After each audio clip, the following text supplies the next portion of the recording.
The smell of coffee and sizzling bacon filled the air as Sarah moved swiftly between tables, refilling cups and balancing plates with practiced ease. The small diner had been her workplace for years, a second home where she knew every crack in the floor and every regular by name. Life was simple, predictable, but all of that changed the night he walked in. The door chimed, and in stepped a man who didn't belong in a place like this.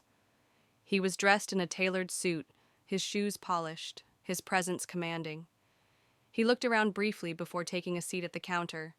Sarah, wiping her hands on her apron, walked over with her notepad. "Coffee?" she asked. He nodded without looking up. Black. As she poured, she couldn't shake the feeling that there was something oddly familiar about him, though she couldn't place it. His face, sharp and weathered yet undeniably striking, carried a sadness that felt out of place with his wealth. She had seen many customers, but none had unsettled her quite like this. When he reached for his wallet to pay, it happened. A small, faded photograph slipped out and landed on the counter. Sarah's breath caught in her throat. It was old, slightly crumpled, but unmistakable. Her mother's face stared back at her, smiling softly, as if frozen in time. Her hands trembled as she picked it up. "Where did you get this?" Her voice was barely above a whisper. The man froze. He looked at her, then at the photo, confusion flashing in his eyes before something deeper took hold. "Why do you have that?" Sarah swallowed hard. "Because this is my mother." Silence, a thick, suffocating pause that stretched between them. The man's fingers tightened around the edge of the counter, his jaw clenching.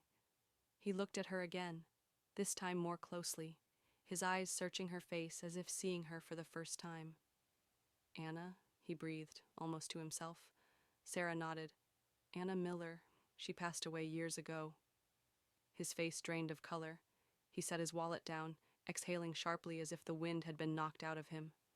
"That's impossible." Sarah's heart pounded. "Who are you?" The man hesitated, as if choosing his next words carefully. Finally, he spoke. "My name is James Whitmore." Her stomach flipped. James Whitmore, the billionaire. His face had been on magazine covers, business news, even television interviews. He was a man of power, influence, untouchable. But what connection could he possibly have to her mother? "I knew Anna," he said, voice thick with something unspoken. "A long time ago." Sarah's fingers tightened around the photograph. "How?" James exhaled slowly, rubbing a hand over his face. "She was the love of my life." The world tilted. Sarah shook her head. "That can't be right. My mom never mentioned you." Pain flickered across his face. "Because she left before she could." Sarah's pulse raced. "Left?" James nodded. "We were young. I wasn't the man I am now. I didn't have money. I didn't have a future. Just big dreams and empty pockets. But I loved her, more than anything." He swallowed. "We had plans to build a life together.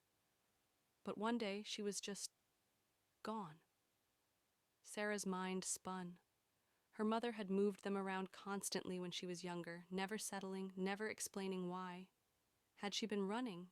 But from what? "She never told you?" James asked, voice barely above a whisper. Sarah shook her head.